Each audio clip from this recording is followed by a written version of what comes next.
Hey YouTubers, Adam here, and I want to share a little bit about the death of Jesus.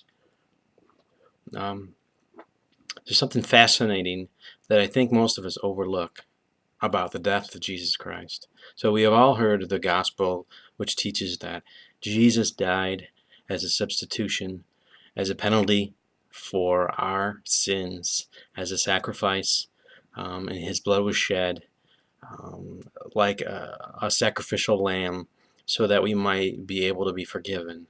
And that's true. And I don't mean to overlook or minimize that. But there's something else about the death of Jesus that I think many of us overlook. And even if we don't overlook it, we don't really comprehend it.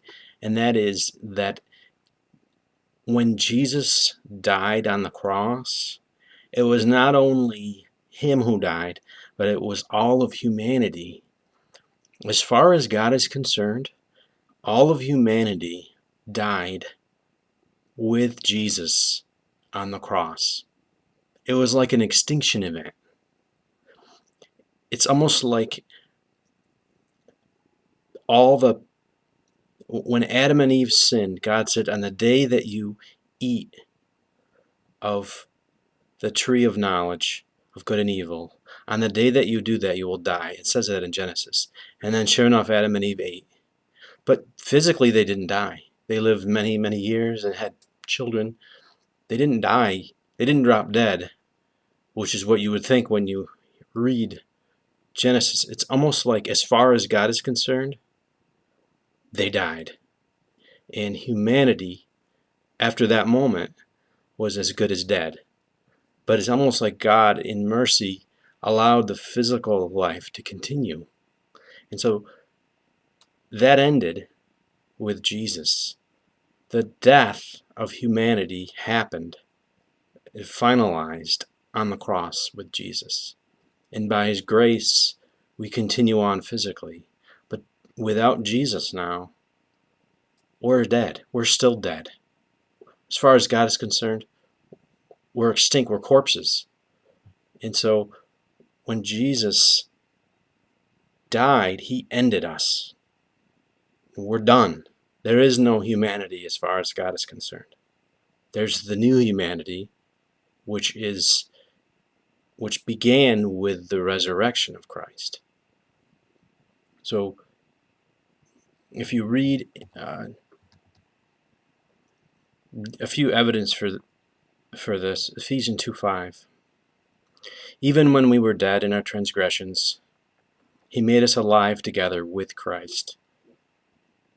So here we see, even when we were dead, from a spiritual reality, we're dead without Jesus. Galatians 2:20, Paul said, I have been crucified with Christ. And now, the Christian life, it is no longer I who live, but Christ lives in me. So a Christian has the life of Christ living through them. Their identity in the flesh, the genetics, the physical genetics of who they are, as far as God is concerned, they're already dead. And the life which I now live in the flesh, I live by faith in the Son of God, who loved me and gave himself for me. It's almost like God separated the events in time. He can do what he wants with time. When there was a flood, God wiped out the whole earth except Noah and a few and his family.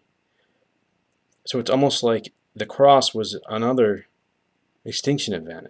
It killed everyone, but it didn't match up in time as the reality of the Spirit. In other words, God counted us all dead, but we didn't all get killed at the moment of the cross, physically. But as far as God is concerned, he ended us there. And then with the resurrection 3 days later, he started a new creation. Jesus being the new Adam, the new man, the start of a new race of people and a new whole new creation. And he didn't wait until the end of time when we're all dead. He didn't wait till then to start the new creation. He fast forwarded it back to 33 AD, and he started it there and then, which is so fascinating to me. But if you think about it, God can do what he wants with time. He's not subject to time like we are. And that's why it's so confusing in how shallow we can be about the death of Jesus. We just see it as a sacrifice, and it is that, but it's so much more. It's the end of humanity, and it's the start. The resurrection is the start of a whole new humanity.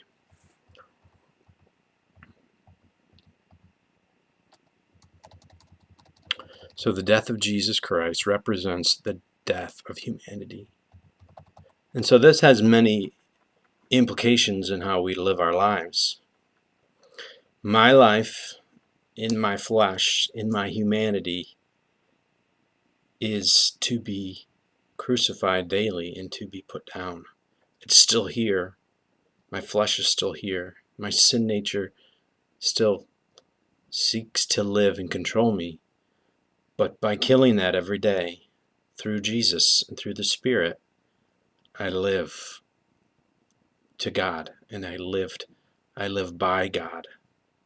I live actually by the life of Jesus. I don't live my own life and try to be good and try to copy Jesus and do what Jesus would do. I don't need to do that.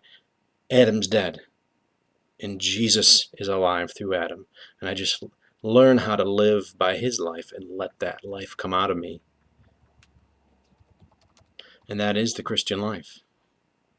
So the death of Jesus Christ represents the death of humanity. It's much more than a sacrificial offering. It is that, but it's much more.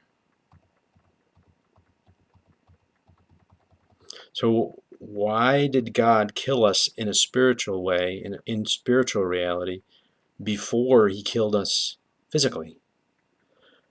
I don't know. I can't answer that. It's almost like he wanted to do things on a separate time scale. Where we are on a time scale, or he's not on a time scale. And it's a slow progression over the eons of the years. But it's spiritually, it's done. It's happened. And now, as Jesus Christ is being formed in the earth through a physical humanity, as they lay their lives down and die and follow the pattern of death and resurrection with Christ, then Jesus is formed in the earth. And we can see him again, and he lives through us. In the suffering and pain and the horrible things we see happening, it's just the slow birth pains of Jesus Christ being formed in the earth. And there's a satanic and evil reality that fights against that and wants to kill, but it's happening, and it can never be stopped because it's true in the Spirit. So if you're not a Christian today and you're watching and hearing this, the gospel of Jesus is not a future event. It's not a future appeal to, come to Christ and then you'll go to heaven someday. It's currently you are dead. And if you're listening to this, you're dead. And Jesus is, if you can hear this in a spiritual way, Jesus is calling to you, be resurrected, because you're already dead. But hear him and respond to him and be resurrected. And there's a pattern for that. If you read John chapter 11, Jesus Christ resurrected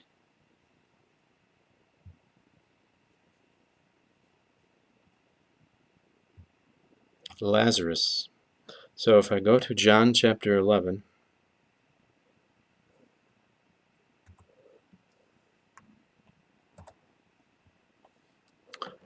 verse 21, Martha, this is the sister of Lazarus. So Lazarus has been dead for 4 days. He's a good friend of Jesus.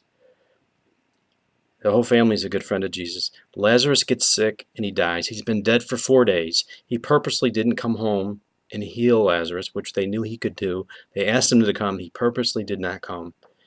Lazarus dies. He's in the grave for 4 days.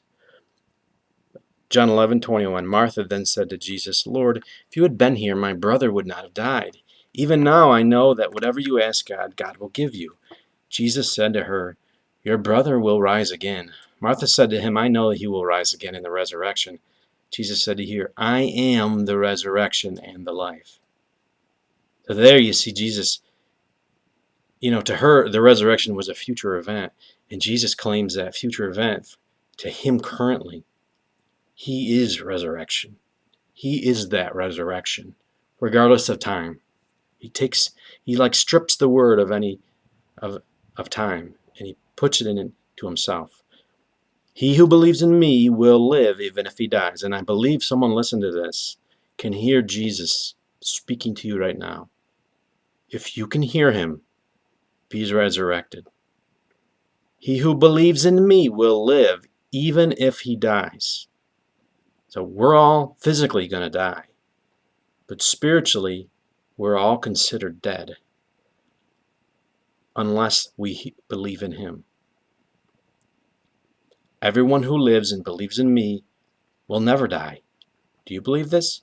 She said to him, yes, Lord, I have believed you are the Christ, the Son of God, even he who comes into the world. When she said this, she went away and called Mary, saying secretly, the teacher is here, is calling for you. When she heard it, she got up quickly and was coming to him. Now Jesus had not yet come into the village, but he was still in the place where Martha met him.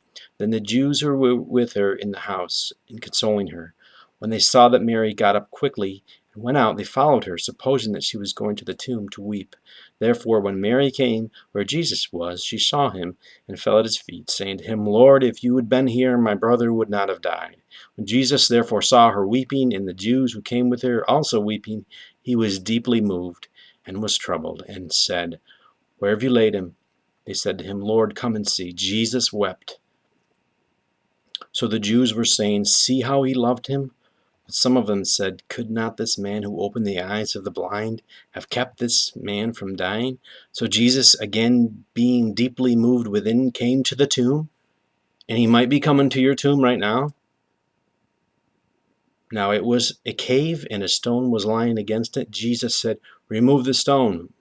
Martha, the sister of the deceased, said to him, Lord, by this time there will be a stench. He has been dead 4 days. Jesus said to her, did I not say to you that if you believe, you will see the glory of God? So they removed the stone. Then Jesus raised his eyes and said, Father, I thank you that you have heard me. I knew you always hear me, but because of the people standing around, I said it, so that they may believe that you sent me. When he had said these things, he cried out with a loud voice. Can you hear him crying out with a loud voice right now to you? And he said, Lazarus, come forth. The man who had died came forth. He did that for me. I had died. I heard him, and I came forth to a new life. Verse 44, the man who had died came forth, bound hand and foot with wrappings, and his face was wrapped around with a cloth. Jesus said to them, unbind him and let him go. And I pray that if you could hear Jesus calling you right now, that you would be resurrected, and that you would believe in him, and that you would begin your journey with Jesus Christ in the new creation, in the new humanity.